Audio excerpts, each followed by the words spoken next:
Hi everybody, it's me, Carrie Beglow with MemoryINKers.com. Today I'm just going to show you something that I actually did this for a class with my Stamparatus. Those of you who have already received yours, congratulations.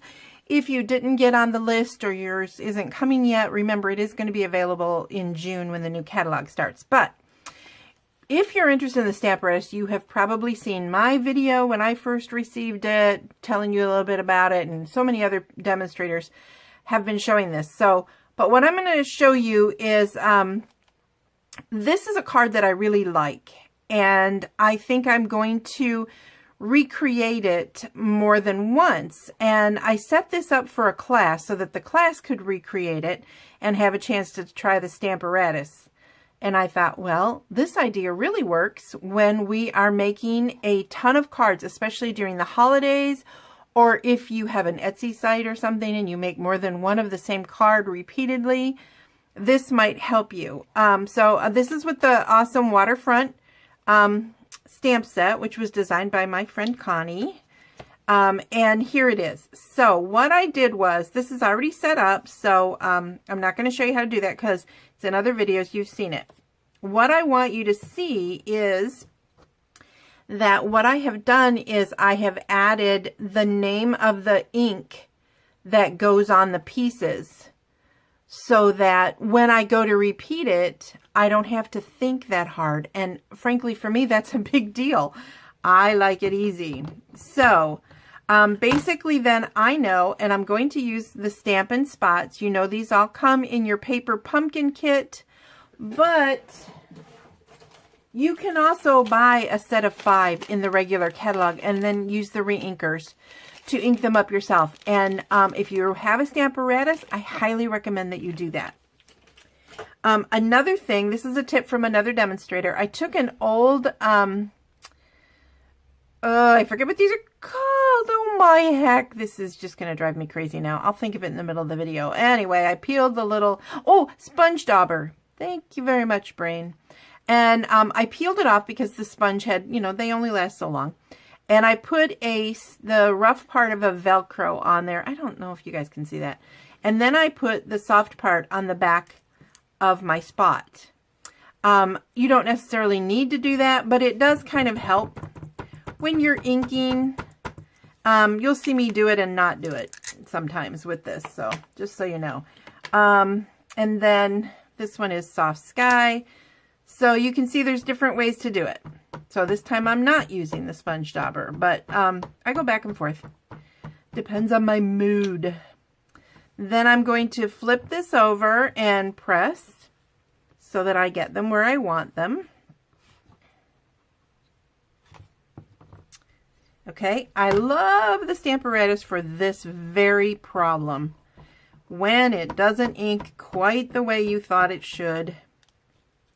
It's just awesome, especially if you are making a lot of cards. That can make you absolutely bananas when it doesn't ink the way you think it should. So, I should probably have the other magnet on there. Let me find it. And you know that these are those earth element magnets. I forget the professional name, but they're very strong, so don't let them touch each other. And this is just washi tape over mine. Then I'm going to flip this over, and I'm going to use Old Olive to ink up the trees again with a Stampin' Spot. Now, these Stampin' Spots are not made like our regular ink pads, so I do keep mine in a piece of Tupperware. Oh, again, this is an issue. Now, some people are having a bit of an issue when you've got something too close to the edge there. So, I mean, it's totally up to you. Some people are putting a little shim in there to hold it in place. I don't always have a problem. Seems to be when I make a video that I have more problems than not. How sad is that? Okay, so now we've got all of that in, and then I'm going to use, apparently I didn't have a crumb cake. Hold on 1 second. Okay. Guess I'm going to have to make myself a crumb cake spot. It's on my list of to-dos. That's why I have a bunch of the blank ones. So this is crumb cake. Press that on there. Hopefully, yep, okay. I love that the Stamparatus has 4 sides. Oh, it just makes life so much easier. And a little early espresso on the sentiment.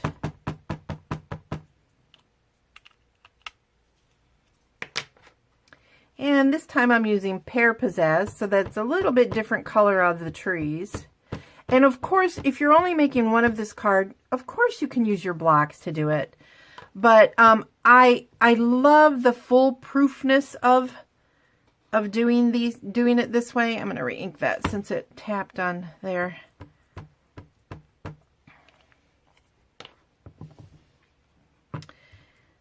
And knowing that if I've messed up these words or I've messed up another piece, then it's just a matter of re-inking.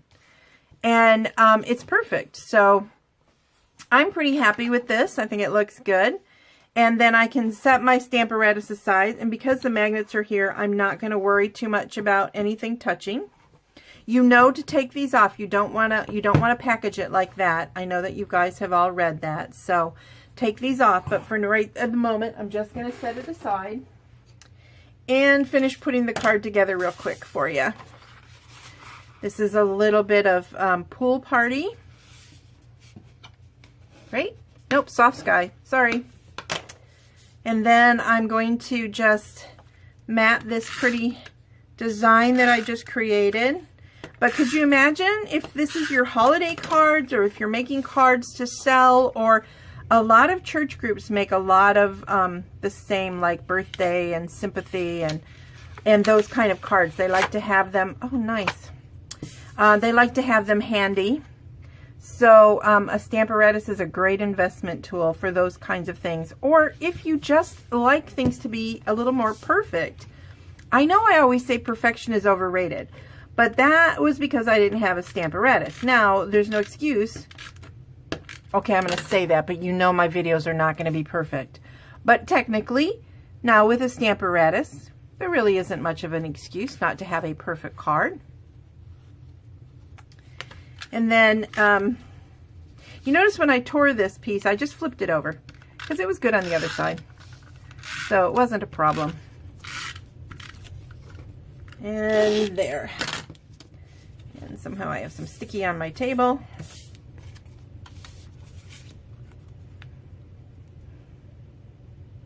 There's my quick card. You could even have this in an assembly line. And then I've got these white perfect accents, I think they're called.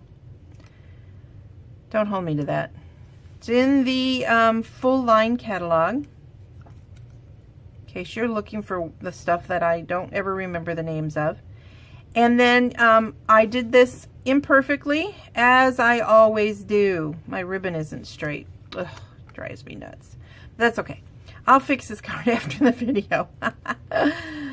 Okay, so there you go. Simple, simple, simple. And when you use your Stamparatus, you can avoid errors. You can keep making this card over and over and over again. The Stamparatus is the way to go. It truly is.